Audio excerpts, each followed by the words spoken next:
This is The Process Shot. I'm Michael. I'm stuck in a haunted movie theater, and I've seen Little Miss Fate, an animated comedy from Joder von Rotz made back in 2020.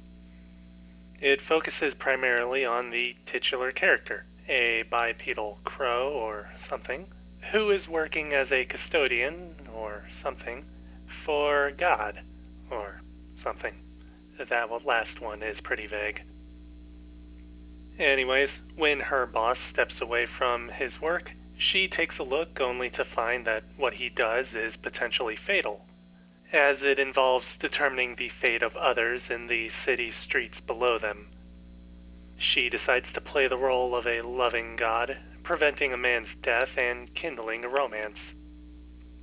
However, she quickly finds things spiraling out of control when the effects of these decisions cause a rather grotesque amount of chaos. Absolutely none of which I can talk about on YouTube in detail without getting into trouble.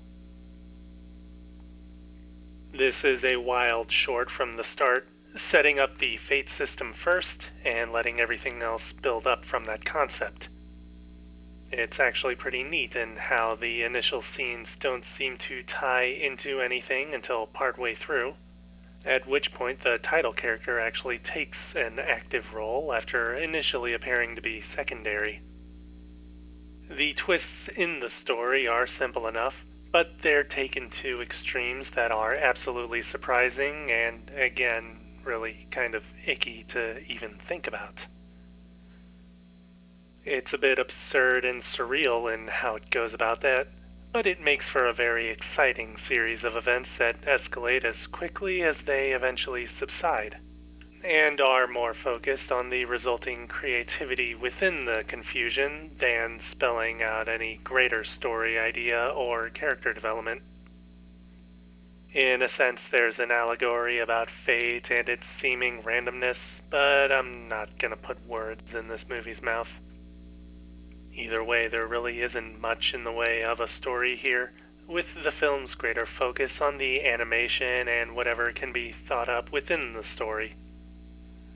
It might leave you wishing for a bit more from the characters or this world, but at the very least it's an interesting world that is open to more pseudo-allegories like the one in here. Granted, they may be a bit hidden under layers of hyper-exaggerated chaos, but that's only part of the fun. For me, at least.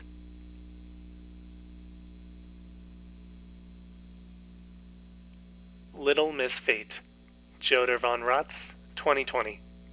4.5 stars. I'd recommend giving it a watch. Just don't do it with any children around.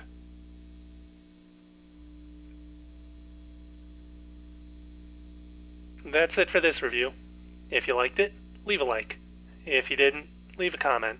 Subscribe to the channel for more reviews. This was kind of a short review, but I'm okay with that for this movie. There really isn't too much to say about it. Not much that I can say, really. Seriously, don't let kids see this one.